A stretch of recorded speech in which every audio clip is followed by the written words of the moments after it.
આ રીતે ભગવાનના કોઈ એક અંશ અવતાર છે, કોઈ કલા અવતાર છે, કોઈ આવેશ અવતાર છે, પણ એતે ચાંશ કલાહ પુંસઃ કૃષ્ણસ્તુ ભગવાન સ્વયં ઇન્દ્રારી વ્યાકુલમ લોકે મૃડયંતી યુગે યુગે. આ બધામાં કોઈ અંશ અવતાર, કોઈ કલા અવતાર, પણ કૃષ્ણ ભગવાન પોતે એ ભગવાન સાક્ષાત અવતાર છે. આ બધા અવતારો રાક્ષસો અને અનિષ્ટ તત્વોથી પીડાતા જગતને પ્રત્યેક યુગમાં રક્ષા અને સુખ પ્રદાન કરે છે. ત્યારબાદ ભગવાન વેદ વ્યાસે ઇદમ ભાગવતમ નામ પુરાણમ બ્રહ્મ સંમિતમ ઉત્તમ શ્લોક ચરિતમ ચકાર ભગવાન ઋષિ, કે વેદ વ્યાસજીએ વેદોના જેવું ભગવાનના ચરિત્રથી પરિપૂર્ણ આ ભાગવત નામનું પુરાણ રચ્યું છે. અને આ પ્રશંસનીય, કલ્યાણકારી અને મહાન પુરાણ પોતાના આત્મજ્ઞાની શિરોમણી એવા પોતાના પુત્ર શુકદેવજીને ભણાવ્યું. અને જે વખતે શુકદેવજી મહારાજ રાજા પરીક્ષિતને કહીને સંભળાવી રહ્યા હતા ગંગાજીના કિનારે, સૂતજી કહે છે કે એ વખતે હું પણ ત્યાં હાજર હતો અને મેં એ વખતે મારી મતિ અનુસાર જે સાંભળ્યું એ હું હવે તમને કહીને સંભળાવું છું. ત્યારબાદ 4 પ્રશ્ન કર્યા કે આ ભાગવત સંબંધી, ભાગવતના કર્તા સંબંધી, વક્તા સંબંધી અને શ્રોતા સંબંધી. ભાગવત સંબંધી એ કે આ ભાગવતજીનું નિર્માણ, રચના કયા યુગમાં ક્યારે થઈ, કોની પ્રેરણાથી વ્યાસજીએ રચી. ત્યારબાદ ભાગવત કર્તા સંબંધી વ્યાસજીએ કોની પ્રેરણાથી રચી. ભાગવતના વક્તા સંબંધી કે શુકદેવજી મહારાજ, એમને કેવી રીતે લોકોએ ઓળખ્યા. કારણ કે માણસ 3 રીતે સામાન્ય રીતે ઓળખાય. એક તો કોઈ એનો પહેરવેશ નક્કી હોય, બાહ્ય દેખાવ, કે જેથી ઓળખાય, કે દૂરથી કહીએ કે આ ફલાણા ભાઈ કે ફલાણી બહેન લાગે છે. બીજું વાણીથી ઓળખાય, કે દૂરથી બોલી રહ્યા હોય તો આપણને થાય ફલાણા આવ્યા હોવા જોઈએ. અને ત્રીજું આચરણથી, તો વર્તનથી, એટલે કે બહારના દેખાવ, પહેરવેશથી, વાણીથી અને વર્તનથી. પણ અહીં તો બહારનો પહેરવેશ કોઈ થોડી પહેર્યો હતો. જેમ આજકાલ વક્તાઓ સજી ધજીને આવે એવી રીતે થોડી આવ્યા હતા શુકદેવજી. આ તો દિગંબર હતા. અને વાણીથી તો બોલી નતા રહ્યા, મનમાં ને મનમાં મૌન હતા અને મુખમાં અંદર ભાગવતજીના પાઠ ચાલી રહ્યા હતા. અને વર્તન પણ કોઈ યોગી સંત આવી રહ્યો એવી રીતે નતા પધાર્યા. કોઈ ગાંડો માણસ પોતાની મસ્તીમાં જઈ રહ્યો હોય એવી રીતે ડોલતા ડોલતા આવી રહ્યા હતા. અને એટલા માટે તો બાળકો અને સ્ત્રીઓના ટોળે ટોળા એમની પાછળ ગાંડો સમજીને હો કરતા જઈ રહ્યા હતા.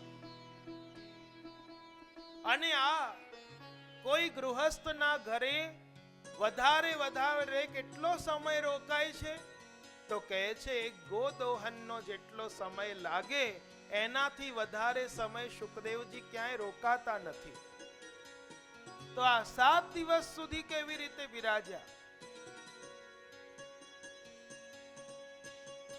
અને આ શુકદેવજી આગળ જઈ રહ્યા છે, પાછળ વ્યાસજી જઈ રહ્યા છે. અને એ વખતે માર્ગમાં અપ્સરાઓ નાહી રહી હતી સરોવરમાં. અને શુકદેવજી ગયા તો એમને કંઈ મનમાં લાવ્યું નહીં. પણ જ્યારે વ્યાસજી ગયા ને શરમાઈ ગઈ, લજ્જા પામી, અને વ્યાસજીને એમ થયું કે લાવો પૂછું તો ખરા કે હું તમારા દાદા પરદાદાની ઉંમરનો છું અને આજે તમે મારાથી લજ્જા પામી ગયા, પણ મારો પુત્ર તો 16 વર્ષનો, એ પણ દિગંબર, અને એ આગળ ગયો ને ત્યારે તમે લજ્જા ન પામ્યા, મારાથી લજ્જા પામ્યા. અને એ વખતે અપ્સરાએ કહ્યું કે વ્યાસજી ખોટું ના લગાડતા, પણ એક વાત કહું તમારી અંદર હજી પણ આ સ્ત્રી છે પુરુષ છે એવો ભેદ છે, પણ તમારો પુત્ર તો બધો નિર્વિકાર છે, એ બધાની અંદર બ્રહ્મને જુએ છે. માટે એ ગયો ત્યારે અમે મનમાં કંઈ લાવ્યું નહીં, પણ તમારી અંદર હજી આ ભેદ બુદ્ધિ છે કે આ પુરુષ છે સ્ત્રી છે, અને માટે અમે તમારાથી લજ્જા પામ્યા છીએ.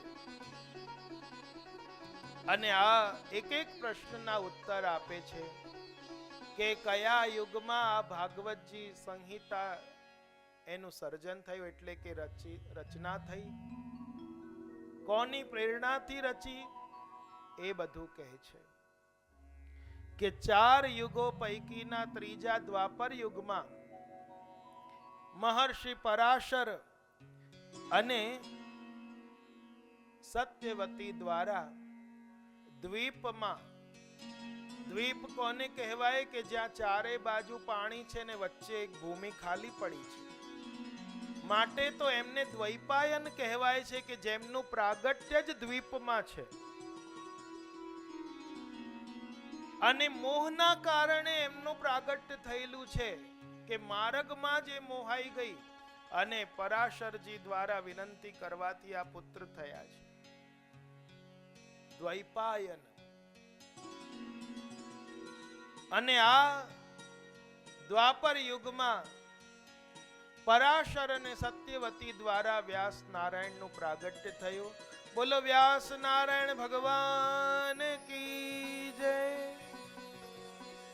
અને એક દિવસે આ વ્યાસ નારાયણ ભગવાન સૂર્યોદય સમયે પોતાના બધા જ કર્મોથી નિવૃત્ત થઈને, નિત્યના જે પણ કર્મ હોય, પાઠ પૂજા ઇત્યાદિ બધું પણ દૈહિક કર્મો, એમાંથી નિવૃત્ત થઈને હવે શાંત ચિત્તે બિરાજ્યા હતા.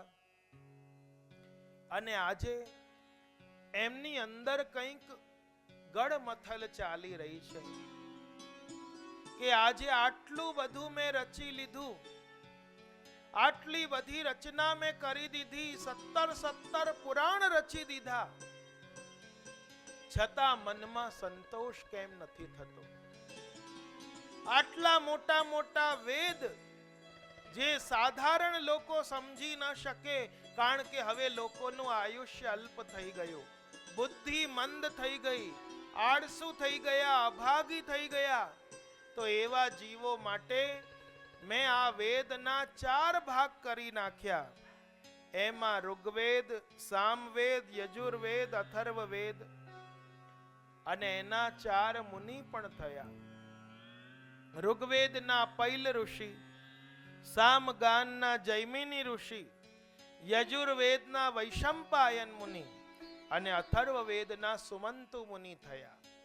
અને કહે છે ઇતિહાસ અને પુરાણ એ પંચમ વેદ, અને એના થયા રોમહર્ષણ સૂતજી, અને એમના શિષ્યો પ્રશિષ્યો દ્વારા આ શાખા બધી ફેલાતી ગઈ છે.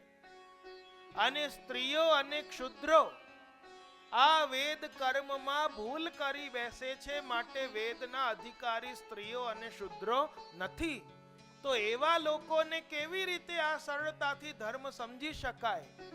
તો એમના માટે વ્યાસજી કહે છે કે મેં સરળતાથી સમજી શકાય એવું પુરાણ મહાભારત રચ્યું, અને છતાં પણ આજે મારા મનમાં સંતોષ નથી થતો. આટલું બધું રચ્યા છતાં પણ. અને એ જ વખતે એમના આશ્રમમાં નારદજી પધાર્યા, અને નારદજીને પધારેલા જોઈને આજે વ્યાસજી પોતાના સ્થાનથી ઊભા થઈ ગયા, નમસ્કાર કર્યા, અને આજે એમને પધરાવીને લાવ્યા, સમીપ બેસાડ્યા. અને ત્યારે નારદજીએ કહ્યું કે આજે તમારો બધો સંકલ્પ પૂર્ણ થઈ ગયો છે. તમે મહાભારત જેવું મહાભારત પણ રચ્યું, 17 પુરાણ રચ્યા, છતાં તમારી અંદર સંતોષ કેમ નથી? વ્યાસજી કહે છે કે હું એ જ તો આપને પૂછી રહ્યો છું કે આટલું બધું રચ્યા છતાં પણ મારા મનમાં કેમ સંતોષ થતો નથી? ત્યારે નારદજીએ કહ્યું કે વ્યાસજી, તમે ઘણું કરીને ભગવાનના નિર્મલ યશનું ગાન કર્યું નથી.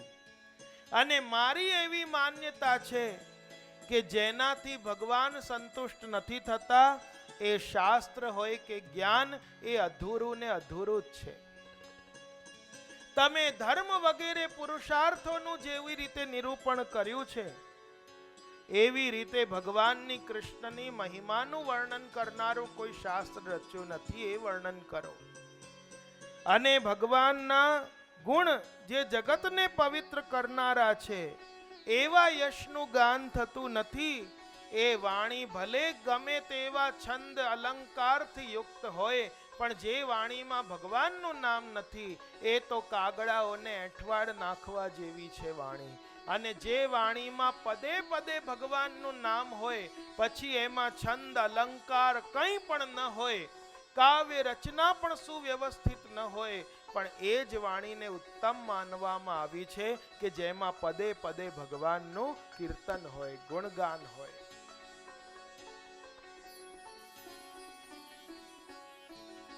જેમ તાનસેનને પણ બક્ષિસ રૂપે ગુસાઈનજીએ મુદ્રા ભરેલી થેલી આપી અને સાથે એક કોડી આપી હતી.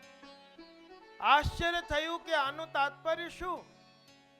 તમે હરિદાસજી જેવા હરિદાસજીના શિષ્ય છો, સ્વામી હરિદાસજીના નવરત્ન પૈકીના એક રત્ન છો. સાક્ષાત કંઠમાં સરસ્વતી વિરાજે છે તમારી, અને એટલું સુંદર ગાન કરો છો, અને એટલા માટે મેં તમને સુવર્ણની મુદ્રા આપી. પણ કોડી આપવાનું કારણ એ છે કે હે તાનસેન, અમારા અષ્ટછા ભગવદીઓની આગળ તમારી વાણી એક કોડી જેવી છે. તમે આ દેશના રાજાને રીઝવવા માટે ગાઓ છો, જ્યારે અમારા અષ્ટછા ભગવદીઓ આ ત્રિલોકના રાજાને રીઝવવા ગાય છે, એ ઠાકુરજીને રીઝવવા માટે ગાય છે. માટે તમારી વાણી કરતા એમની વાણી શ્રેષ્ઠ છે. જેમ રૂપા પોરિયાને ભલે એનો કંઠ નથી, પણ શ્રદ્ધાથી ગાય છે, પ્રેમથી ગાય છે, તો શ્રીજી બાવાને એ જ શયન પછીની લોરી જેવી લાગતી હતી કે કોઈ ઊંઘતી વખતે લોરી ગાય ને કેવી ઊંઘ આવે, એવી રીતે રૂપા પોરિયા ગોવિંદ સ્વામી જે ગાતા કીર્તન એ રાત્રે ગાતા, અને શ્રીનાથજીને એ સાંભળીને ઊંઘ આવતી હતી. અને એક દિવસ ગોવિંદ સ્વામીએ રાતના સમયે નીકળ્યા, જોયું કે રૂપા પોળિયા ગાઈ રહ્યા છે મંગળાનું કીર્તન, અને રાતનો સમય છે, શ્રીનાથજી ભર નિદ્રામાં પોણેલા છે. રોકી દીધા, એ આ મંગળાનું કીર્તન હમણાં ન ગવાય. અને બીજા દિવસે સવારે જ્યારે મંગલા કરાવવા ગુસાઈનજી પધાર્યા, જોયું છે કે આજે શ્રીજી બાવાના નેત્ર લાલ લાલ છે. બાબા, શું અમારી શૈયા બિછાવવામાં કે કોઈ સેવામાં ચૂક પડી કે આપ પોણ્યા નથી? ત્યારે શ્રીનાથજીએ કહ્યું કે તમારો સેવક છે ને ગોવિંદાસ, એણે આજે રૂપાને રોકી દીધો. રૂપાએ લોરી ગાઈ નહીં તો હું સોઉં કેવી રીતે? રોજ એ ગાતો અને મને એ સાંભળીને લોરી એ ઊંઘ આવતી હતી, ને આજે એણે ગાઈ નહીં તો આજે હું ઊંઘ્યો નથી, માટે લાલ લાલ નેત્ર છે. તો આવી રીતે જે વાણીમાં ભગવદ યશ છે એવું ગાન કરો. અને માટે બડો ધન હરિજન કો હરિ નામ, એમ આપણા ભક્તો કહે છે.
સૂરદાસજી કહે છે,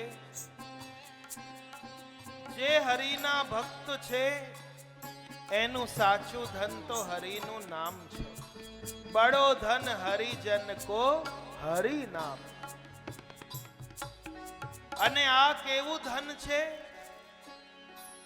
બિન રખવાર ચોર નહીં ચોરત, સોવત હે સુખધામ. બહુ ધન ભેગું કર્યું હોય ને તો એને જોજો ઊંઘ નથી આવતી. આખી રાત એ આમથી આમ આમથી આમ આડોટતો રહે, ઊંઘ ના આવે કે આ બધું કેવી રીતે સાચવું, શું કરું. અને ચોરનું પણ ભય રહે, કોઈ ચોરી તો નહીં જાય. પણ આ ધન કેવું છે? બિન રખવાર, કે લૌકિકમાં જેની પાસે વધારે પૈસા હોય તે ધનવાન અને મોટો ગણાય, પણ અલૌકિકમાં જે વધારે ભગવદ નામ લેતો હોય એ ધનવાન ગણાય છે. જે વધારે ઠાકુરજીની સેવા સ્મરણ કરતો હોય એ જ મોટો સાચો ધનવાન ગણાય છે. અને ભગવદ નામ રૂપી અલૌકિક ધન એવું છે કે જેને કોઈ ચોર ચોરી શકતું નથી અને એનું રક્ષણ પણ કરવું પડતું નથી. કામ, ક્રોધ, લોભ, મોહ, મદ, મત્સર વગેરે દોષો ચોર જેવા છે અને એ પણ ભગવદ નામને લેનારને કંઈ પણ પ્રતિબંધ કરી શકતા નથી. આવો ભક્ત નિશંક થઈને આનંદથી અમૂલ્ય મનુષ્ય જીવન અલૌકિક સુખમાં વિતાવતો રહે ત્યારે એને કોઈ પણ જાતનો ભય લાગતો નથી. અને લૌકિક ધન તો વધારે ભેગું કરેલું હોય પણ વાપરો બહુ તો એ ઘટી પણ જાય. પણ આ અલૌકિક ધન કેવું છે? આ વાપરો તો જેટલું વાપરો એટલું વધતું જાય છે. તો આગળ સૂરદાસજી કહે છે, દિન દિન बढ़त सकायो दूनो, दिन दिन बढ़त सवायो दूनो, घटत नहीं कछु दाम. दिन दिन बढ़त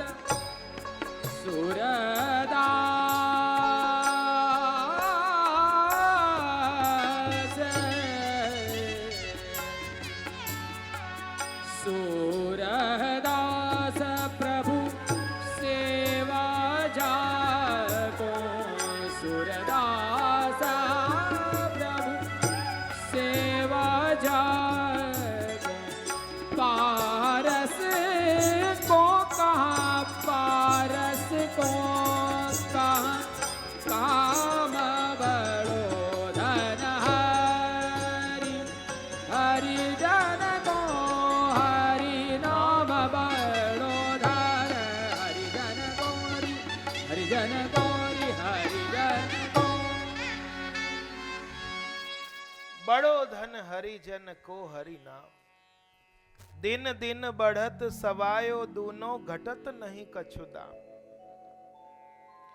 લૌકિક ધન વાપરવાથી ઓછું થાય, જ્યારે ભગવદ નામ રૂપી ધન વાપરવાથી એટલે કે બીજાને સંભળાવાથી, ઉપદેશ દેવાથી ઘટવાના બદલે વધતું જાય છે.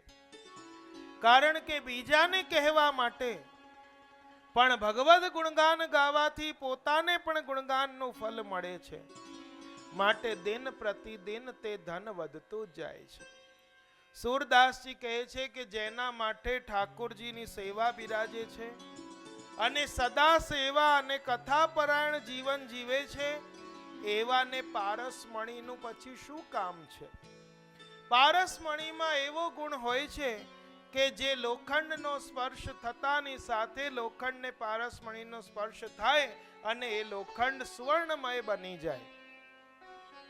એવી રીતે ઠાકુરજીની સેવા નામ સ્મરણ કરનારો જીવ એ ઠાકુરજીના સ્પર્શથી એ પણ સુવર્ણમય બની જાય છે.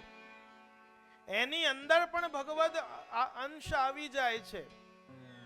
નંદદાસજી જેમ કહ્યું છે કે ભૃંગી ભજે તે ભૃંગ હોય, કીટ મહાજડ કૃષ્ણ ભજે તે કૃષ્ણ હોય.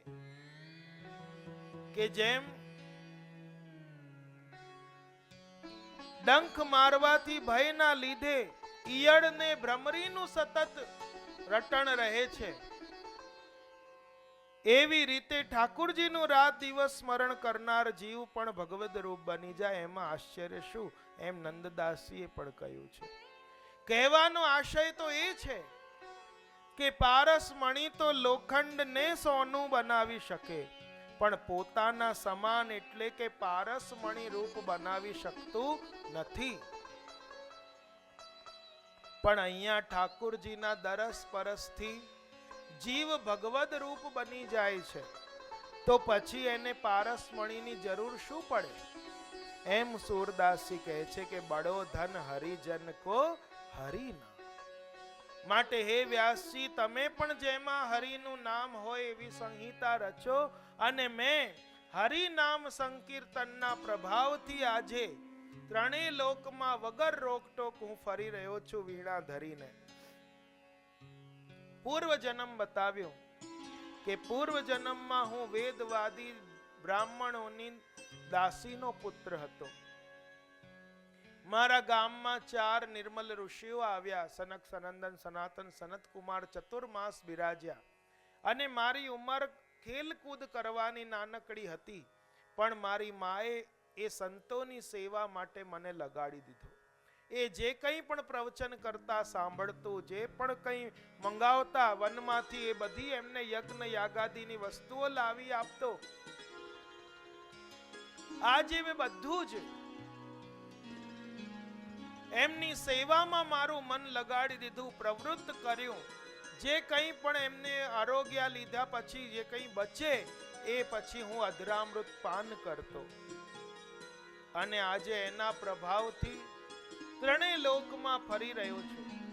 વ્યાસજી કહે છે કે એ વખતે તો તમારી આયુ નાની હતી, અને લોકોને થોડા વર્ષ પહેલાની વાતો ભૂલી જાય, થોડા દિવસ પહેલાની વાતો ભૂલાઈ જાય, તો તમને આટલા યુગો પહેલાની વાત, ગયા જન્મની વાત કેવી રીતે યાદ રહી? અને એ બ્રાહ્મણો ગયા પછી તમારું શેષ જીવન કેવી રીતે વીત્યું એ મને બતાવો. ત્યારે કહે છે કે હું મારી માનો લાડકડો પુત્ર હતો, અને મારી માને મારા સિવાય બીજું કોઈ આધાર હતું નહીં.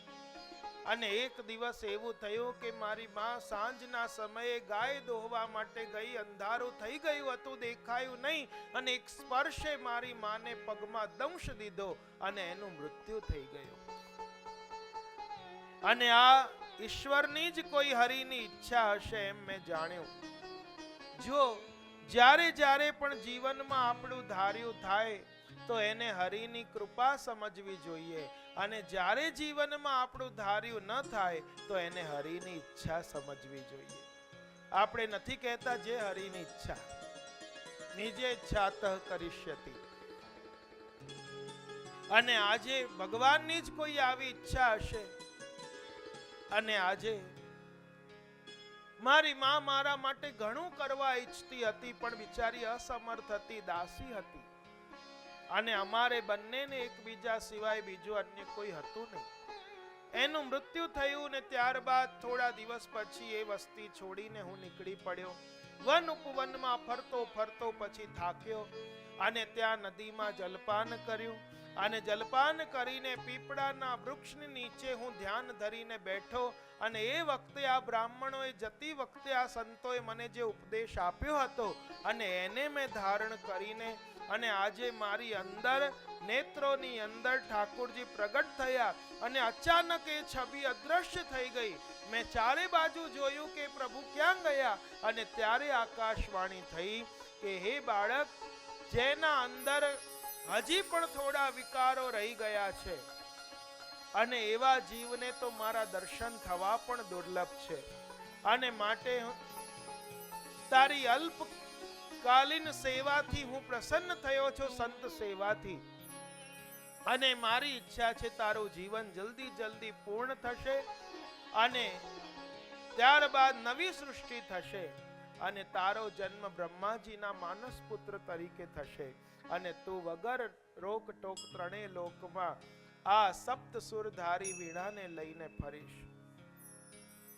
અને ત્યારબાદ મારું શેષ જીવન જેમ વીજળીનો ચમકારો થઈને લુપ્ત થઈ જાય, એવી રીતે જોત જોતામાં એ અંત સમય આવી ગયો અને એ વખતે પ્રલય કાળના જલમાં ભગવાન શયન કરી રહ્યા હતા. પૃથ્વી આખી ધરતી સંકેલીને, સૃષ્ટિ સંકેલીને, અને એ વખતે એમની અંદર બ્રહ્માજી પ્રવેશ કરવા ગયા અને બ્રહ્માજીની અંદર હું પણ પ્રવેશી ગયો અને 1000 ચતુર્યુગ વીત્યા પછી બ્રહ્માજી જાગ્યા અને એમના 10 માનસ પુત્ર થયા, એમાંથી મારો પણ જન્મ થયો એમ નારદજી કહે છે.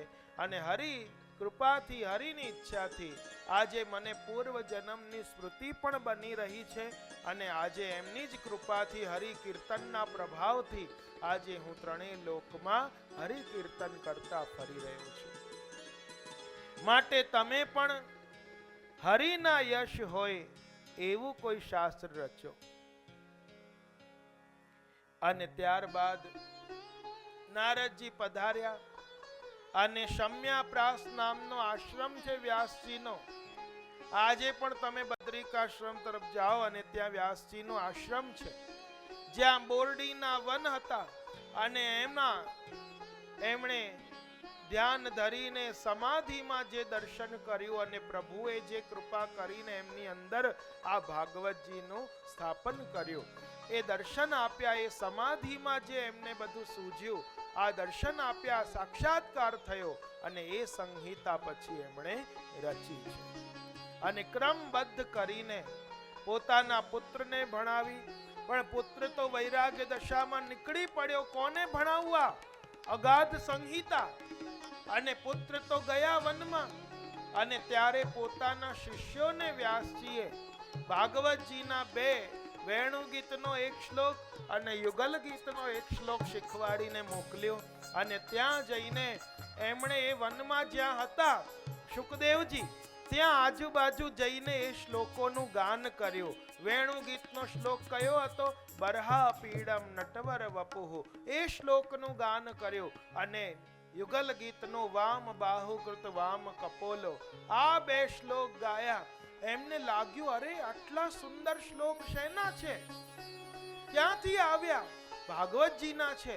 કોની પાસે શીખ્યા? વ્યાસજી પાસે. અને એ પ્રેરાઈને શુકદેવજી ગયા અને ત્યાં વ્યાસજીની સામે બિરાજ્યા અને વ્યાસજી આખું આ ભાગવત જે સમાધિમાં દર્શન કર્યું હતું પોતાના પુત્ર શુકદેવજીને ભણાવ્યું.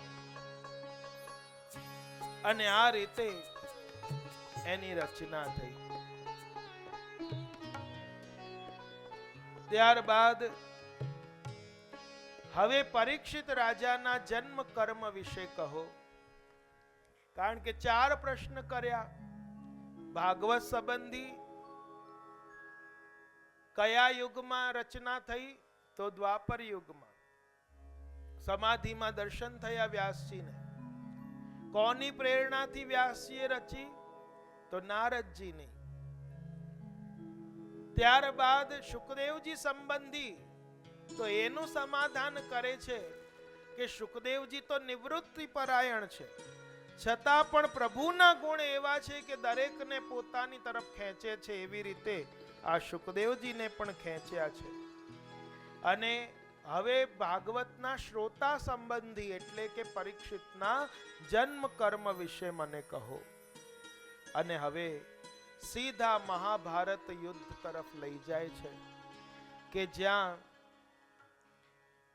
હવે હું તમને પરીક્ષિત રાજાના જન્મ કર્મ વિશે કહું છું કે જેમાંથી બીજી પણ અનેક કથાઓ નું દર્શન થાય છે, ઉદય થાય છે કૃષ્ણની. જે સમયે મહાભારતનું યુદ્ધ પૂર્ણ થઈ ચૂક્યું છે, અનેક યોદ્ધાઓ વીર ગતિને પામી ચૂક્યા છે. ચારે બાજુ આ કુરુક્ષેત્રની ભૂમિમાં જોઈએ તો કોઈના હાથ કપાયેલા પડ્યા છે, કોઈના ધડ પડેલા છે, કોઈના મસ્તક પડેલા છે અને લોહીના કુંડ વહી રહ્યા છે. અને આવી જગ્યાએ જ્યાં પોતાના પણ 100 ભાઈ મરાઈ ચૂક્યા છે અને એવો આ દુર્યોધન અંત સમયે જેની જંઘા એ ભીમની ગદાથી ભાંગી ગઈ છે એવો દુર્યોધન આજે જેનું મૃત્યુ નિકટ છે અને અંત સમય એની એવી ઈચ્છા છે કે આજે જેમના કારણે મારી આ દશા થઈ, મારા ભાઈઓ મરાયા, આ મહાભારત થયું, એ 5 પાંડવોના યદિ કોઈ મસ્તક કાપીને લાવે તો એને જોઈને મારા દેહનો ત્યાગ કરું. અને એ વખતે એનો મિત્ર અશ્વત્થામા ત્યાં હતો. પોતાના સ્વામીના મનની વાત જાણી ગયો અને આજે આતતાઈ બનીને ખડગ લઈને રાતના સમયે 5 પાંડવોના મસ્તક કાપવા માટે જઈ રહ્યો છે. 5 પાંડવ સૂતેલા હતા અને ત્યાં જ દ્વારકાધીશ પધાર્યા કે પાંડવો જાગો, મારે તમારી જોડે જરૂરી મંત્રણા કરવી છે, કામ છે. અને 5 પાંડવ તો દ્વારકાધીશ પાસે જતા રહ્યા, પણ એમની જગ્યાએ દ્રૌપદીના 5 પુત્ર સૂતેલા હતા. અને પાંડવ સમજીને આ આતતાઈએ ખડગ ચલાવી 5ના મસ્તક કાપીને કોથળામાં ભર્યા અને આજે પોતાના સ્વામી દુર્યોધનનું પ્રિય કરવા માટે અશ્વત્થામા દોડતો ગયો. સ્વામી, મેં તમારું કાર્ય કરી દીધું છે. અને આજે દુર્યોધને કહ્યું કે સૌથી પહેલા મને ભીમનું માથું દેખાડ કે જેણે મારી ઉરુનું ભંગ કર્યું છે, જંગાઓ ભાંગી છે. અને એક એક કરીને જ્યાં મસ્તક કાઢે અને જુએ છે, અરે આવો આ દુર્યોધન જેવો ક્રૂર, અને એના મુખમાંથી પણ હાય શબ્દ નીકળી ગયા. અશ્વત્થામા, હાય હાય, આ તે શું કરી નાખ્યું? અરે આ નિર્દોષ બાળકોથી મારે કોઈ વેર નથી. મારે વેર છે તો આ 5 પાંડવોથી, અને એમના મસ્તક કપાયેલા મારે જોવા હતા. આ તો તું દ્રૌપદીના 5 નિર્દોષ બાળકોને મારીને લાવ્યો છે. અરે અમારા બધા તો મરાઈ ગયા, આ 5 તો બચ્યા હતા અમારું વંશ ચલાવવા માટે, અને એમને પણ તે મારી નાખ્યા. આ રીતે પોતાનું પણ પ્રિય ન થયું, પોતાના સ્વામીનું પણ પ્રિય ન થયું. અને જુઓ, દુર્યોધનને એવું વરદાન હતું, વરદાન ગણો કે શ્રાપ ગણો કે એ હતું કે જે વખતે હર્ષ અને શોક બંને એક સાથે એના જીવનમાં આવે ત્યારે એનું મૃત્યુ થાય. તો પહેલા એને લાગ્યું કે 5 પાંડવના મસ્તક છે તો હર્ષ થયું, અને આ જોયું કે આ 5 પાંડવ નથી, આ તો નિર્દોષ બાળકો છે, તો સાથે શોક પણ થયું. અને જુઓ, પાપ કરવાથી બચવું એ આપણા હાથમાં છે, પણ પાપ કર્યા પછી એના ફળથી બચવું એ આપણા હાથમાં નથી. અને મૂર્ખ માણસ આજે બીજાને બરબાદ કરવામાં એટલો આંધળો થઈ જાય છે કે પોતે ક્યારે બરબાદ થઈ જાય છે એની એને ખબર રહેતી નથી. રોગના ડરથી આજે માણસ ખાવાનું ઘટાડી દે, ખાવાનું ઓછું કરી દે રોગના ડરથી, પણ મોતના ડરથી પાપ કરવાનું બંધ કરતો નથી. એ તો કર્યા જ કરે છે. સર્પ પણ ઘાતકી છે, દુષ્ટ મનુષ્ય પણ ઘાતકી છે, પણ સર્પની નું જે વિષ છે એ તો મંત્ર ઔષધિ કે એના દ્વારા પણ વશમાં આવી શકે, એ ઝેર દૂર થઈ શકે, પણ દુષ્ટ કોનાથી નિવારી શકાય? એ તો વિષ કરતા પણ વધારે ઘાતકી છે. અને આજે સવાર પડીને જ્યારે દ્રૌપદી બાળકોને જગાડવા આવીને જુએ છે તો આજે લોહીના કુંડ ભરાયેલા છે, મસ્તક એકેના નથી 5માંથી, અને આજે ધડ ધડ પડ્યા છે. અને દ્રૌપદી જોર જોરથી રડવા માંડી, રુદન કરવા માંડી. અને એ વખતે અર્જુન આવ્યો, પ્રિયા શું થયું? અને જ્યારે જુએ છે કે 5 પુત્ર મરેલા છે, વચન લીધું કે હું વચન લઉં છું કે આ જેણે પણ મારા એ આતતાઈને પકડીને લાવીશ, એનું માથું કાપીને લાવીશ, અને એમાં બેસીને તારે એમના આગળ ઉત્તર ક્રિયા વગેરે કરવાના છે, અવભૃત સ્નાન વગેરે કરવાના છે. દ્રૌપદી રડી તો કેમ રડી? ભક્ત ક્યારે પણ પોતાના માટે ન રડે, તો પરમ ભક્ત હોવા છતાં કેમ રડી?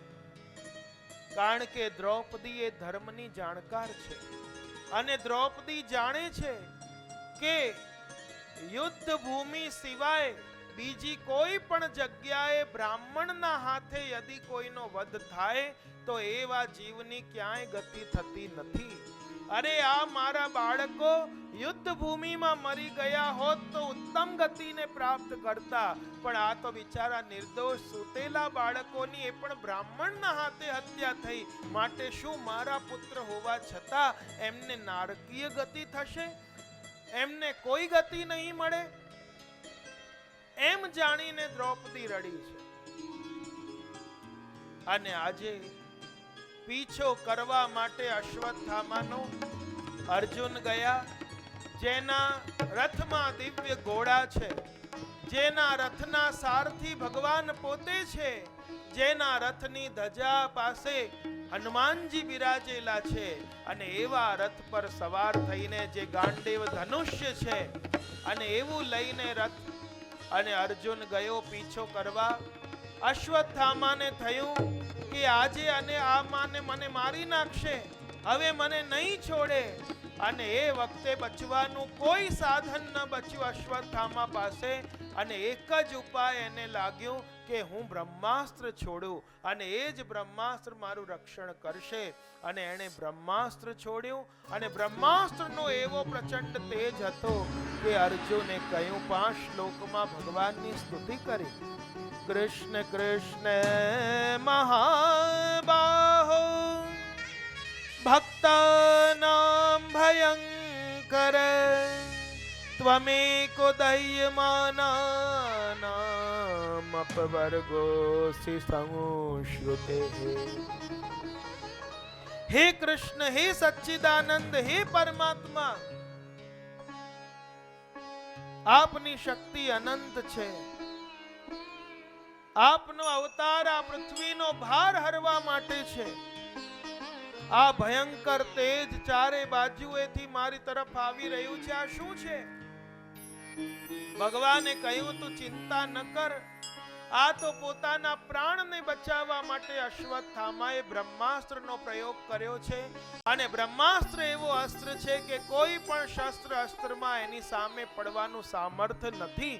માટે તું બ્રહ્માસ્ત્રની સામે બ્રહ્માસ્ત્ર છોડ, ત્યારે જ એનું નિવારણ થઈ શકે. અને પ્રભુની આજ્ઞા લઈને, પ્રભુની પ્રદક્ષિણા કરીને, જલપાન કરીને, અંજલિ લઈને, સંકલ્પ લઈને એણે બ્રહ્માસ્ત્ર છોડ્યું. અને આજે 2 બ્રહ્માસ્ત્ર ટકરાયા. એવો પ્રચંડ તેજ કે આજે લોકને બાળવા માંડ્યો. અને ત્યારે ભગવાને બંને બ્રહ્માસ્ત્રને પાછા વાળ્યા. આ બાજુ અર્જુનને કહ્યું કે આને મારી નાખ, આ આતતાઈ છે, નિર્દોષ બાળકોની હત્યા કરનારો છે, આને મારી નાખ. ભગવાને અનેક વચન કહ્યા, પણ અર્જુન મારતો નથી. એ જાણે છે કે આ બ્રાહ્મણનો પુત્ર છે. અને આજે ભગવાને અનેક વચન કહ્યા, પણ અર્જુને માર્યો નહીં. એને બાંધી દીધો દોરડાથી. એને બાંધીને આજે દ્રૌપદીની સામે લાવ્યા. અને દ્રૌપદીએ દૂરથી જોઈને કહ્યું, મુચ્યતા મુચ્યતામેશ બ્રાહ્મણો નિતરામ ગુરુ. અરે સ્વામી, આને છોડી દો, છોડી દો. આ તો બ્રાહ્મણનો પુત્ર છે, જેની પાસે તમે અનેક વિદ્યા શીખ્યા. એ દ્રોણાચાર્યનો આ પુત્ર છે. આ અશ્વત્થામા, આજે મારો પુત્ર મરી ગયા, મારા પુત્ર, અને હું રડી રહી છું. હજી આની માતા જીવતી છે. જો તમે આને મારશો તો એ પણ રડશે. અને આજે એ બ્રાહ્મણી যদি કોઈ શ્રાપ આપી દેશે, બ્રાહ્મણનો શ્રાપ લાગશે, તો જે કંઈ બચ્યું છે એમાંથી પણ આપણે હાથ ગુમાવી બેસીશું. માટે આને છોડી દો. આ તો ગુરુદેવ સ્વયં પુત્ર રૂપે તમારી સામે ઊભા છે. દ્રૌપદીના આ વચન ધર્મમય બધાને સારા લાગ્યા. ભીમે કહ્યું આને મારી નાખ, પણ અર્જુન નથી મારતો. ભગવાને કહ્યું આને મારી નાખ. અને ભગવાને કહ્યું કે મેં જ શાસ્ત્રોમાં 2 વચન કહ્યા છે કે બ્રાહ્મણ કેવો પણ પાપી હોય એને ક્યારે પણ મારવો જોઈએ નહીં, અને બીજું કે આતતાઈ હોય એને તો મારી જ નાખવો જોઈએ. હવે આમાંથી જે સાર નીકળે એ કર. અને એ વખતે અર્જુને શું કર્યું? એના વાળ ઉતારી લીધા, દાઢી મૂછ કાપી નાખ્યા, મુંડન કરી નાખ્યું અશ્વત્થામાનું, અને એની અંદર મણિ હતો એ કાઢી લીધો, અને એને દોરડામાંથી મુક્ત કરીને બંધનમાંથી ધક્કો મારીને છાવણીમાંથી બહાર કાઢ્યો.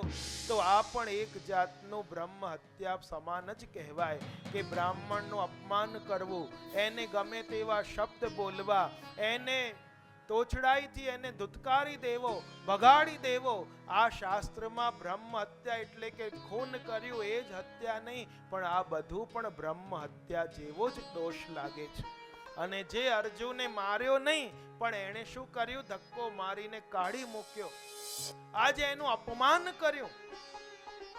અને આજે ભગવાને ત્યારબાદ એ બધા બાળકોની અંત્યેષ્ટિ ક્રિયા કરાવી, અવૃત સ્નાન કરાવ્યા, બીજા પણ મૃતકો હતા બધાને અંજલિ આપી, તર્પણ કર્યા. ત્યારબાદ ભગવાને કહ્યું કે હવે હું જઉં. અને એ જ વખતે આ અશ્વત્થામાએ બદલો લેવા માટે બ્રહ્માસ્ત્ર છોડ્યો, અને ફરી ક્યાં? આ ઉત્તરાના ગર્ભમાં હજી પણ પાંડવોનું અંશ છે. કારણ કે આ ઉત્તરા એ અભિમન્યુની પત્ની છે, અને અભિમન્યુને આ લોકોએ છળથી મારી નાખ્યો કૌરવોએ. અને એની આ વિધવા પત્ની ગર્ભવતી થયેલી છે, એના ગર્ભમાં બાળક રહેલો છે, અને એને મારવા માટે અશ્વત્થામાએ ફરી બ્રહ્માસ્ત્રનો પ્રયોગ કર્યો. અને ઉત્તરા દોડતી દોડતી ભગવાન પાસે આવી, અને એમણે ઉત્તરાએ સ્તુતિ કરી પ્રભુની. પાહી પાહી મહાયોગિન દેવ દેવ જગતપતે, નાન્યમ ત્વદ્ભયમ પશ્યે યત્ર મૃત્યુઃ પરસ્પરમ, અભિદ્રવતી મામીશ શરસ્તપ્તાયસો વિભો, કામમ દહતુ મામ નાથ મામે ગર્ભો નિપાત્યતા.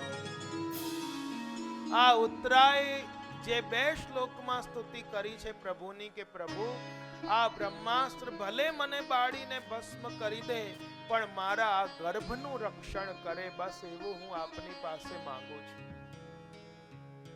જો સંકટ સમયે તો પહેલા એના 5 સસરા હતા ઊભા પાંડવો, અને એમના પરાક્રમો આ બધા જોયેલા છે, તો પહેલા એમની પાસે જવું જોઈએ. કેમ દ્વારકાધીશના શરણે ગઈ? કારણ કે આ જાણે છે કે શરીરની બહારની વેદના હોય તો બહારના પરિવારજનો જે આપણા દેહ સંબંધી છે એ બધા દૂર કરી શકે, પણ આ તો હૃદયની અંદરની વેદના છે, અને અંતઃકરણની વેદના અંતર્યામી સિવાય બીજો કોણ દૂર કરી શકે? માટે દોડતી ગઈ ઉત્તરા દ્વારકાધીશના શરણે. પાહી પાહી મહાયોગિન દેવ દેવ જગતપતિ. અને આ ઉત્તરાના 2 બોલેલા શ્લોકમાં એટલું સામર્થ્ય છે કે કહેવાય છે, અને અનુભવોની વાત છે, પ્રાચીન લોકોથી સાંભળેલી, કે જેનું ગર્ભ ટકતું ન હોય, નષ્ટ થઈ જતું હોય, કાં તો પડી જતું હોય, તો એવી સ્ત્રીઓ પણ જો યદી આ ઉત્તરાના 2 શ્લોકનું પાઠ કરે તો એમનું ગર્ભ પછી ટકે છે, બાળક થાય છે. એટલું સામર્થ્ય આ 2 શ્લોકમાં રહેલું છે. અને આ ગર્ભવતી સ્ત્રીઓએ આનું પાઠ અવશ્ય કરવું જોઈએ.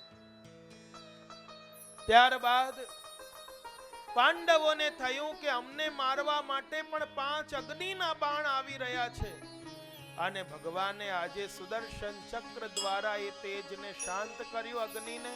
અને ઉત્તરાના ગર્ભમાં તો ભગવાન સ્વયં પધારી ગયા અને ગદા લઈને ચારે બાજુ ફરતા રહ્યા અને આ બાળકનું રક્ષણ કર્યું છે. બોલો કૃષ્ણ કનૈયા લાલ કી, દ્વારિકાધીશ કી. અને આ કેવા સૌભાગ્ય ઉત્તરાના કે જે સૌભાગ્ય દેવકીજીને ગર્ભમાં ધારણ કરવાનું મળ્યું પ્રભુને, અને એવો જ સૌભાગ્ય ઉત્તરાને મળ્યું કે આજે પોતાના બાળકની રક્ષા કરવા માટે ભગવાન ગદા લઈને એના ગર્ભમાં પધાર્યા છે. કવચને માયાથી ઢાંકી દી, કવચ માયારૂપી કવચથી એ ગર્ભને ઢાંકી દીધું. અને આજે આ બ્રાહ્મણો અને એમનો પુત્ર હતો અશ્વત્થામા, એને છોડેલો તેજ આ પ્રભુએ શાંત કર્યો. ત્યારબાદ પ્રભુએ કહ્યું, હવે હું જઉં. અશ્વમેઘ યજ્ઞ વગેરે કરાવ્યા, રાજગાદી પર બેસાડ્યા, યુધિષ્ઠિરને રાજા બનાવ્યા, તિલક કર્યું, હસ્તિનાપુરના રાજા બનાવી દીધા. હવે હું જઉં. અને ત્યારે કુંતીજી આવ્યા અને કુંતીજીએ પ્રભુની 26 શ્લોકમાં સ્તુતિ કરી.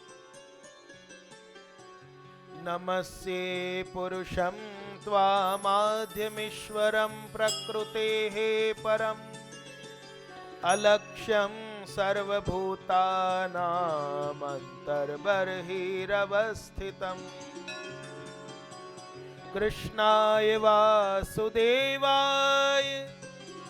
દેવકી નંદનાય ચ નંદગોપકુમારાય ગોવિંદાય નમો નમઃ. નમઃ પંકજનાભાય નમઃ પંકજમાલિને નમઃ પંકજનેત્રાય નમસ્તે પંકજાંગ્રય. જેમની નાભીમાં કમળ છે એવા ભગવાનને મારા નમસ્કાર. કમળની માળા ધારણ કરનાર ભગવાનને મારા નમસ્કાર. કમલ જેવા નેત્ર જેના છે એવા ભગવાનને મારા નમસ્કાર. જેમના કમલ જેવા ચરણારવિંદ છે એવા પ્રભુને મારા નમસ્કાર. જુઓ, કુંતીજી તો ફોઈ છે અને ફોઈ ભત્રીજાને આશીર્વાદ આપે કે પછી એની સ્તુતિ કરે. આવા જોયેલા છે ઠાકોરજીના, તો એ ભૂલી ગયા હતા કે આ પરબ્રહ્મ છે. આજે હમણાં સુધી તો ભત્રીજો માનતા હતા અને એવા શિષ્ટાચારના કારણે અને આવી રીતે નાતી વ્યવહારના કારણે અપરાધ ન થઈ ગયો હોય, અને અપરાધ થઈ ગયો હોય તો એનું ફલ ભોગવું ન, નિવૃત્તિ અર્થે આજે એ સ્તુતિ કરી રહ્યા છે. પ્રભુ આપે ક્યાં ક્યાં અમારું રક્ષણ નથી કર્યું. જેમ ગોપી ગીતમાં ગોપીઓએ કહ્યું, વિષ જલા પેયાદ વ્યાલ રાક્ષસાદ વર્ષ મારો તાદ વૈદ્યતાન લાદ, એવી રીતે અહીં પણ કહે છે કે વિશાન મહાગ્નેહ પુરુષાદ દર્શનાદ સત્સભાયા વનવાસ કૃચ્છતઃ. બધી જગ્યાએ પ્રભુ આપે અમારું રક્ષણ કર્યું. અને હું આપની પાસે આજે કંઈ માંગુ છું. પ્રભુ પ્રસન્ન થયા કે કુંતીજી માંગો, આજે જે માંગશો એ હું તમને આપીશ. અને કુંતીજીએ જે માંગ્યું એ આજ સુધી કોઈએ નથી માંગ્યું. પ્રભુ વિપદઃ સંતુ નઃ શશ્વ તત્ર તત્ર જગદ્ગુરો ભવતો દર્શનમ યત સ્યાત પુનર્ભવ દર્શનમ. હે પ્રભુ, મારા જીવનમાં ડગલે ને પગલે વિપત્તિઓ આવતી રહે એ હું આપનું પાસે માંગુ છું. પ્રભુ આશ્ચર્યચકિત થઈ ગયા, આ શું માંગી રહ્યા છો? હમણાં સુધી જે વિપત્તિઓ આવી એ કઈ ઓછી હતી? તો આપ કહો છો કે મારા જીવનમાં ડગલે પગલે વિપત્તિ આવે? કુંતીજી કહે છે કે પ્રભુ, મને એ ખબર છે કે વિપત્તિ હોય છે ને ત્યારે જ આપનું સ્મરણ થાય છે, અને સુખમાં તો બધા આપને ભૂલી જાય છે. અને જ્યારે જ્યારે અમારા જીવનમાં વિપત્તિ આવી ત્યારે આપ અમારી સમીપ રહ્યા, અમારી પાસે રહ્યા, અને આજે અમારા સુખના દિવસ આવ્યા તો આપ અમને છોડીને પાછા દ્વારકા પધારો છો. માટે મારા જીવનમાં ડગલે ને પગલે વિપત્તિ આવે કે જેથી પ્રભુ આપની સન્મુખતા મને બની રહે. માટે મારા જીવનમાં ડગલે પગલે વિપત્તિ આપો. આવું તો આજ સુધી કોઈએ નથી માંગ્યું જે કુંતીજીએ માંગ્યું. અને આ રીતે માખણ ચોરી લીલાનું પણ એમને સ્મરણ થયું, અને ત્યાં વિરુદ્ધ ધર્માશ્રય બતાવ્યો પ્રભુનો કે જે ભય પણ જેનાથી ભયભીત થાય છે એવા પ્રભુ એ આજે યશોદાજીએ બાંધ્યા છે એમને, ત્યારે ભયભીત થઈ ગયા છે. અને એ વખતે અશ્રુઓના બિંદુ, આંસુઓ નીકળી રહ્યા છે ઠાકોરજીના. જેનાથી ભય પણ ભયભીત થાય છે એ ભગવાન આજે યશોદાજીથી ભયભીત થઈને ખાંડણિયા સાથે બંધાયેલો છે. પ્રભુ, એવા આપને હું નમસ્કાર કરું છું. ત્યારબાદ પ્રભુ રોકાયા. કુંતીજીએ સ્તુતિ કરી, અને હવે રાજા યુધિષ્ઠિરને થયું કે આવું રાજ્ય શું કામનું, કે જે રાજ્ય મેળવવા માટે આપણા જ લોકોના પ્રાણ ગયા, આપણા જ બધા પરિવારજનોના લોહી રેડાયા, એવું ધન મેળવીને શું કરવાનું? અને આવો જ્યારે પશ્ચાતાપ એમને થઈ રહ્યો હતો, એવી શંકા થઈ રહી હતી, અને એની નિવૃત્તિ અર્થે ભગવાને એમને હસ્તિનાપુરથી કુરુક્ષેત્રની યાત્રા કરાવી, કે જ્યાં કુરુક્ષેત્રની ભૂમિ પર બાણશૈયા પર ભીષ્મ પિતામહ પહોંચેલા છે. અને આજે રાજા યુધિષ્ઠિર પધાર્યા, એમની પાછળ પાછળ દ્વારકાધીશ પધાર્યા, યુધિષ્ઠિરના બીજા 4 ભાઈ આવ્યા, મોટા મોટા ઋષિઓ, મહંતો, આ બધા મુનિઓ આવ્યા દૈવ ઈચ્છાથી. અને એ વખતે કેવી રીતે પડેલા છે બાણશૈયા પર, જાણે કોઈ સ્વર્ગમાંથી પતન પામેલો દેવતા ધરતી પર પડેલો હોય એવી રીતે ભીષ્મ પિતામહ બાણશૈયા પર પહોંચેલા છે. આજે તરસ લાગી રહી છે ને અર્જુન દ્વારા બાણ ગંગા પ્રગટ કરાવીને એનું જલ મુખમાં આવ્યું. આજે એમનું માથું લટકી રહ્યું હતું તો એમને જેવી શૈયા એવો જ તકિયો અર્જુને આપ્યો અને મસ્તક ઊંચું આવ્યું. અને આજે અંત સમયે દ્વારકાધીશના દર્શન કર્યા, વિષ્ણુ સહસ્ત્ર નામનો પાઠ એમણે કર્યો, આ ભીષ્મ પિતામહે રચેલો છે. અને પ્રભુની સ્તુતિ કરી વિષ્ણુ સહસ્ત્ર નામથી. રાજા યુધિષ્ઠિર નજીક આવ્યા, મસ્તક પર હાથ ફેરવ્યું કે જો આ બધું દૈવ ઈચ્છાથી થયું છે, બાકી જ્યાં સ્વયં ધર્મરાજ યુધિષ્ઠિર હોય, ગદાધારી ભીમ હોય, ગાંડીવધારી અર્જુન હોય, ત્યાં કોઈ વાડ વાંકો કોઈ કરી શકે ખરો? જ્યાં સ્વયં સારથી ભગવાન દ્વારકાધીશ હોય, આ બધું દૈવ ઈચ્છાથી થયું. રાજ ધર્મ, મોક્ષ ધર્મ, એ બધા ધર્મ બતાવ્યા. કર્મ, ધર્મ, અર્થ, કામ, મોક્ષ ચારે પુરુષાર્થોનું નિરૂપણ કર્યું. વિવિધ રહસ્યો બતાવ્યા. અને આમની પાસે ઈચ્છા મૃત્યુનું વરદાન હતું, એ ચાહે ત્યારે એમનું મૃત્યુ આવે એવું વરદાન હતું. કોને? ભીષ્મ પિતામહને. અને ઉત્તરાયણનો સમય આવ્યો કે ઉત્તરાયણના સમયે યોગીઓ પણ જે સમયે પોતાનું મૃત્યુ ઈચ્છે એવો દિવ્ય ઉત્તરાયણનો સમય આવ્યો. અને ત્યારે અંત સમયે ભગવાનના દર્શન થઈ રહ્યા છે. અને આજે સર્વેન્દ્રિયોને પ્રભુના ચરણારવિંદમાં સમર્પિત કરવા માટે એકાદશ ઇન્દ્રિયોને સમર્પિત હેતુ આજે એકાદશ શ્લોકમાં 11 શ્લોકમાં ઘણા કહે છે દિવસે એકાદશી પણ હતી. અને એમણે પ્રભુના દર્શન કરતા કરતા સ્તુતિનું ગાન કર્યું, જે ભીષ્મ સ્તુતિ કહેવાય છે. इति मति रूप कल्पिता वितृष्णा भगवती सात्वत पुंगवे विभो।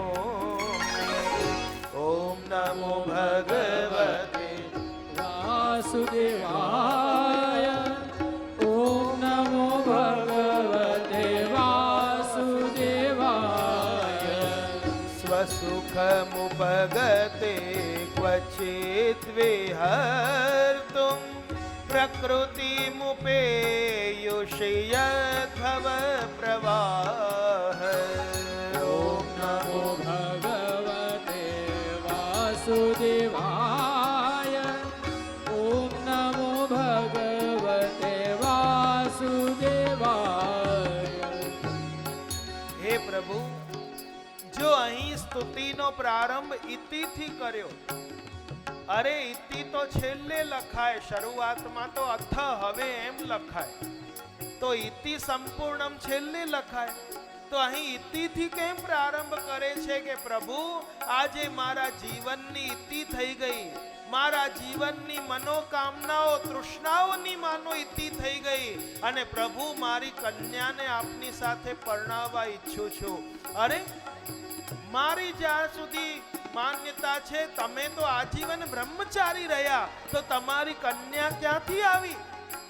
ભીષ્મ પિતામહ કહે છે લૌકિક કન્યા નહીં, પણ મારી બુદ્ધિ રૂપી કન્યાને, મતિ રૂપી કન્યાને આપને પરણાવવા ઈચ્છું છું. આપ ગ્રહણ કરો. કેમ?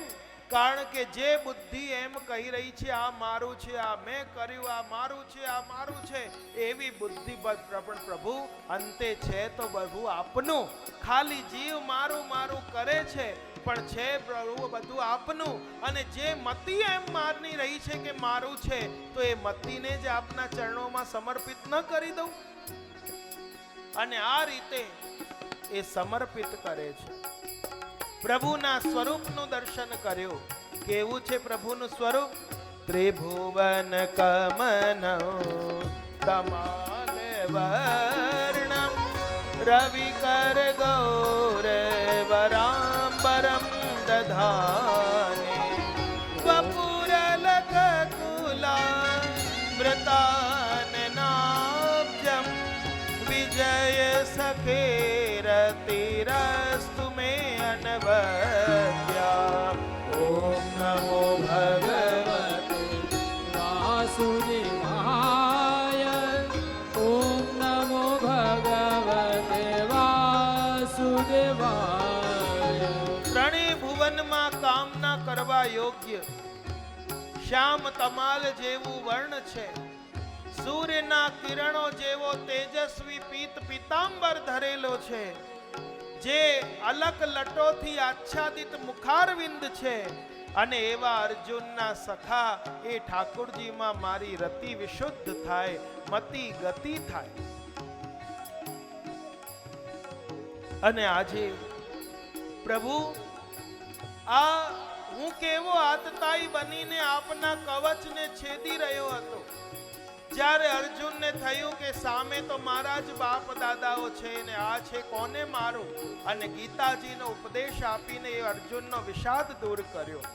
હે પ્રભુ, એ ઘોડાઓની ટાપથી આપની કેશાવલી જે છે વાંકડિયા કેશ એ આચ્છાદિત થયા, અને આપના એવા નેત્રોમાં એ સામર્થ છે જે યોદ્ધાઓના બાણમાં નથી, કે જે અર્જુનને મારવા માટે બાણ તાકતા, સામે આપ એવી દ્રષ્ટિ કરતા કે સામેવાળા યોદ્ધા નિશાન ચૂકી જતા અને અર્જુન મારી દેતો, અને એની જીત થઈ છે.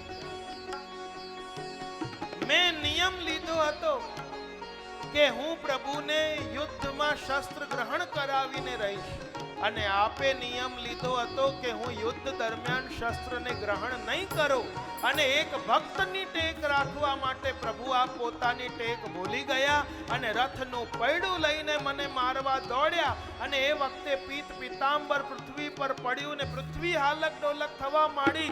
અને આ વર્ણન કરતું પદ વાહ પટ પીત કી ફહેરાન આપણે ત્યાં રથયાત્રામાં ચોથા ભોગમાં ઠાકોરજી સન્મુખ ગવાય છે, અને આમાં આ જ વર્ણન છે મહાભારતના યુદ્ધ વખતે કેવી રીતે દોડ્યા હતા ભગવાન ભીષ્મ પિતામહને મારવા માટે.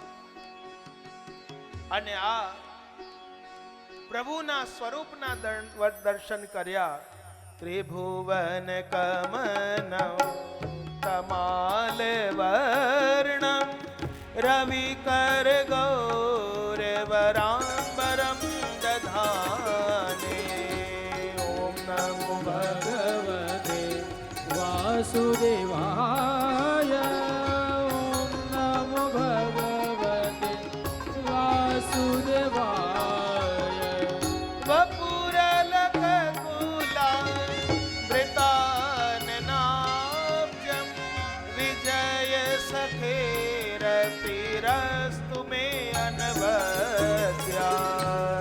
ઓમ નમો ભગવતે વાસુદેવાય. ઓમ નમો ભગવતે વાસુદેવાય. શ્રીનાથજીનું વદન કમળ જોયું. શ્રીનાથજીનું વદન કમળ જોયું.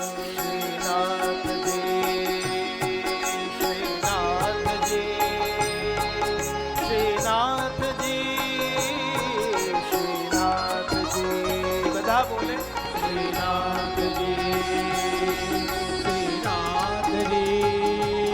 ખંજરીઓ પહેરી પહેરીને તાળીમાં.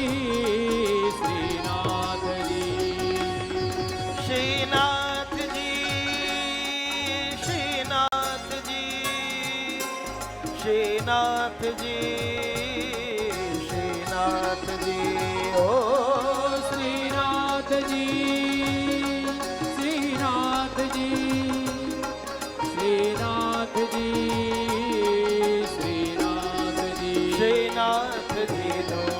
વદન કમળ જોયું. શ્રીનાથજીનું વદન કમળ જોયું. કોટી કલ્પનું મેલું થયેલું મન. કોટી કલ્પનું મેલું થયેલું મન એક પલકમાં ધોયું. શ્રીનાથજીનું વદન કમળ જોયું. શ્રીનાથજીનું વદન કમળ જોયું. મનુષ્ય દેહ ધર્યો તેનું સફળ છે. મનુષ્ય દેહ ધર્યો તેનો સફળ છે. જન્મ મરણ દુઃખ ખોયું. શ્રીનાથજીનું વદન કમળ જોયું. શ્રીનાથજીનું વદન કમળ જોયું.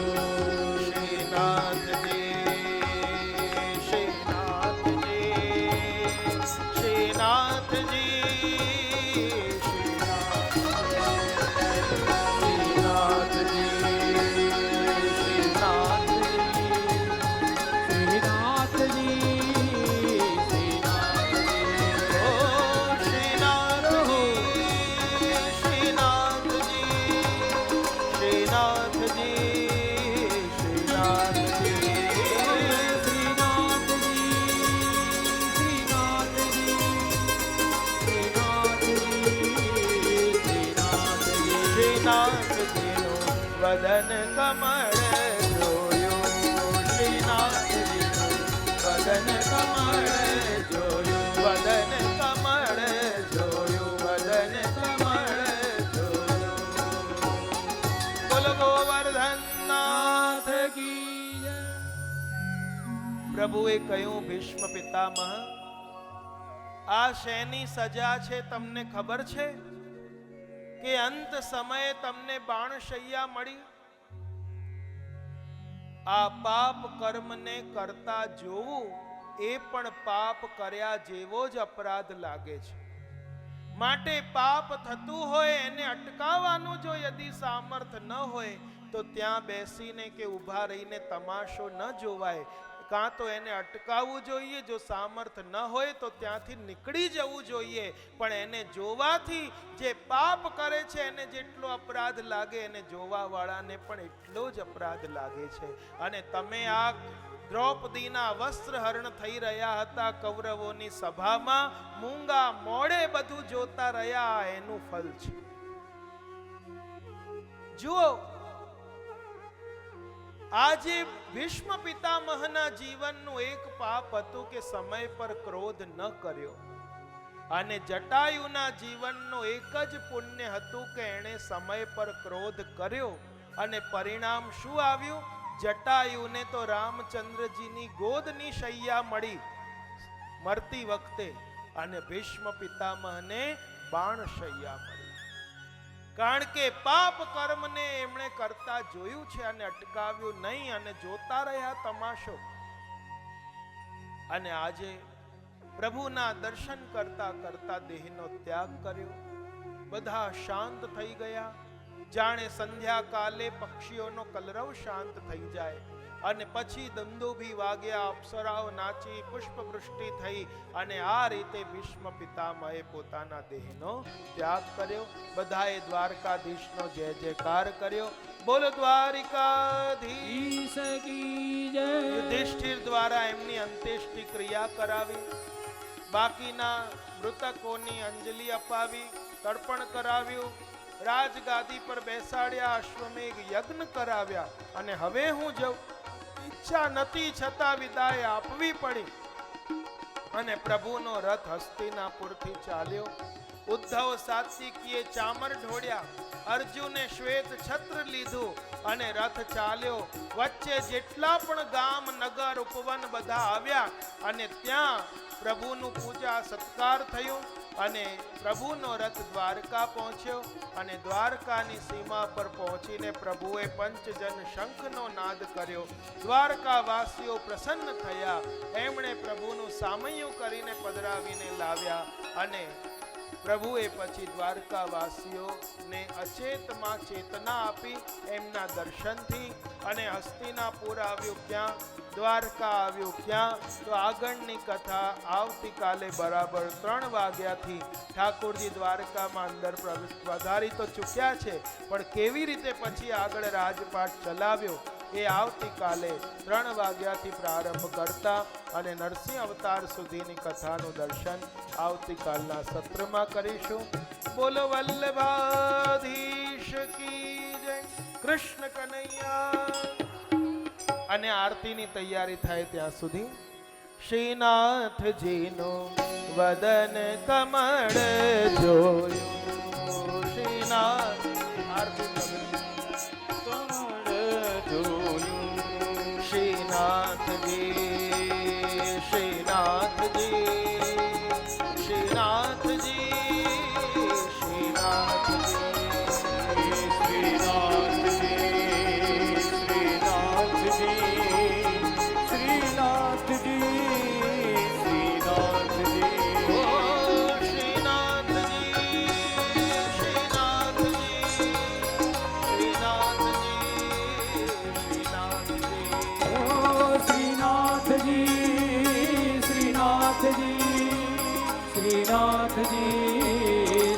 શ્રીનાથજી, વદન કમળ જોયું. શ્રીનાથજી, વદન કમળ જોયું. વદન કમળ જોયું. વદન કમળ જોયું. બોલો ગોવર્ધનનાથ કી જય. આરતી માટે આગળ सब आरती उतारो मेरे लालन की. लालन की, मेरे लालन की. सब आरती उतारो मेरे लालन की. मात यशोमती करत आरती, गिरिधर लाल गोपाल की. सब आरती उतारो मेरे लालन की. कंसनि कंदन जय जगवंदन, कृष्ण कृपाळु दयालन की. सब आरती उतारो मेरे लाल